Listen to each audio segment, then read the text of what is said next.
Music মারাত্মক সেহেরের একটা মাধ্যম।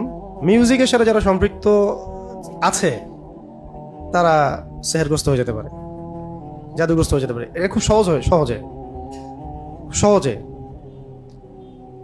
আর যারা এমন হয় যে মিউজিক ছেড়ে দিয়েছে, একসময় হয়তো কেউ শুনতো বা জড়িত ছিল, ছেড়ে দিয়েছে, তারাও অনেক সময় ভুক্তভোগী হয়। এটা হচ্ছে শয়তানের মাধ্যম মানুষকে পাওয়ার, বাগে পাওয়ার।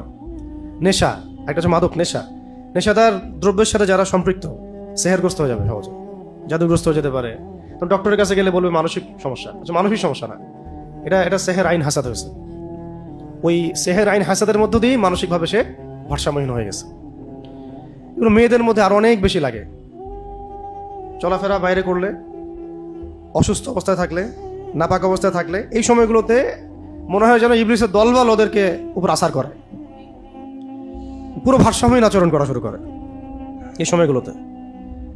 এগুলো খুবই কেয়ারফুল থাকার বিষয়। যদিও আসলে এগুলোতে আমি ব্যক্তিগতভাবে এত বেশি কেয়ারফুল কখনোই ছিলাম না, এখন যতটা কেয়ারফুল আমি। এর আগেও বহুবার আমি এসবের শিকার হয়েছি। শারীরিক নির্যাতন, মানসিক নির্যাতন, রাষ্ট্রীয় রোষানল, অনেক কিছুই হয়েছে। কিন্তু সেহের আইন হাসাদ এগুলো যে এত ক্ষতিকর, সেটা আমার ধারণা তো ছিল না কখন। আল্লাহ পাক যেন আমার মতো আপনাদের সবাইকে হেফাজত করেন, এবং কেউ যেন এসবের ফিতনায় কোনো ক্ষতিগ্রস্ত না হয়, আমরা সবার জন্য দোয়া করি। বাসার পরিবেশটা ইসলামিক করার চেষ্টা করা, কোনো রকমের এই ছবি, কুকুর, মূর্তি টুর্তি এগুলো বাসায় না রাখা। হ্যাঁ, এগুলাও না রাখা। সাফসুতরা রাখতে হবে সাফসুতরা। বাসায় জিন চালান করে দেয় মানুষ বাসায় জিন চালান করে দেয় অনেক সময়। এগুলো সত্য, এগুলো সায়েন্স বিশ্বাস করবে না, কিন্তু এগুলো আমাদের শরিয়ার মধ্যে আছে। এগুলো শোনার পরে আবার সবসময় এটা মনে করবেন না যে সবকিছু ওই কারণেই হচ্ছে, এমন আবার সাইকোলজিক্যাল পরিবর্তন যেন না হয়। শক্ত থাকা, কিন্তু এটা সত্য, এটা হয়, কিন্তু এগুলো দুর্বল।